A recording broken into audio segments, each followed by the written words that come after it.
Welcome to Bean Farm Gaming, and this is our review of AI. I'd like to thank the publisher for providing me a review copy of the game prior to its release. It was developed by Satur Entertainment and published by Sometimes You. Sometimes me? The game is set to release on December 9th for a price of $9.99, but if you pre-order it right meow, you can get it for $7.99. Save yourself $2. The concept of IAI is fairly simple. You are a self-aware AI which was created on a military space station that also specializes in designing weapon systems. Your goal is to break out of the lab and win your freedom, which is where the game starts out at. But you're not allowed to escape so easily. No. It's time to make your way through waves and waves of enemies.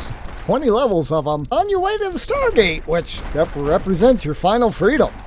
This classic vertical scrolling shmup with modern graphics, which I do have to say, the backgrounds were gorgeous. The developer actually used enhanced photos of the Yapple Zapple galaxy. Just kidding. I just made the last part up. But the backgrounds look great. You upgrade the weapons of your ship to unlock super weapons, all just to make your way through 20 missions filled with little turrets and mindless Galaga-style enemies before going toe-to-toe with various repeated pattern bosses on your way to freedom. Now, unless you're some masochistic freak who loves carpal tunnel and strawberry laxatives, before you start your game, go into the options and toggle on the auto fire, as well as dropping the difficulty down to easy. These two options will make the game so much more enjoyable. But what does the auto fire toggle do? The auto fire toggle turns your aircraft into a non-stop string of enemy destroying electrified death. Although I'm sure some of you would much rather just hit the A button as many times as you hear the shots are on the screen. Tickety tickety tick. I'm sure everyone else in the room would immediately leave and never return. It's so annoying. Tickety tick tick tick tick tick tick tick tick. The auto fire is a feature that I wouldn't remove by any means. It makes the game much more relaxing to play. Oh, so relaxing.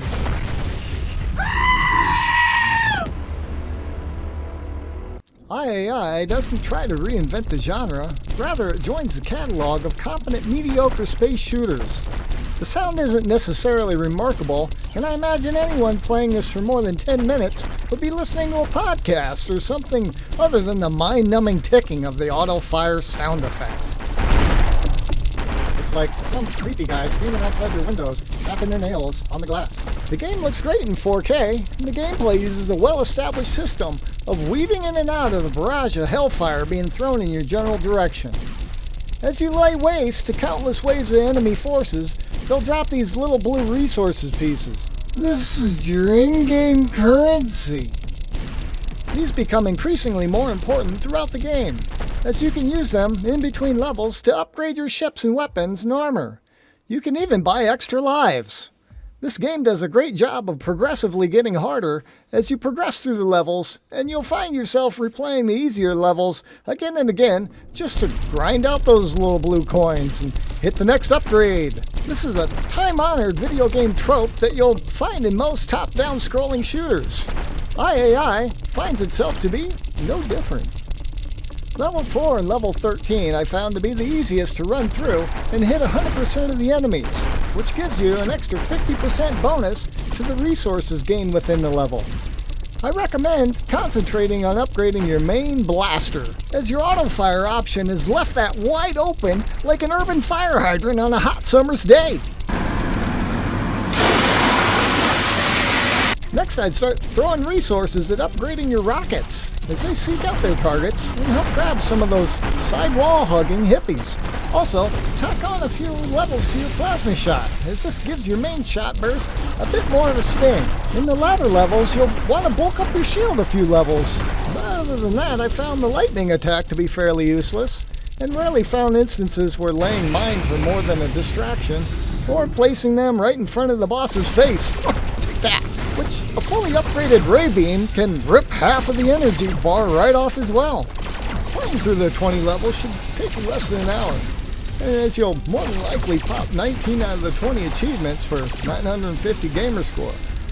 But you hardcore Chivo hunters and completionists out there, you know who I'm talking to.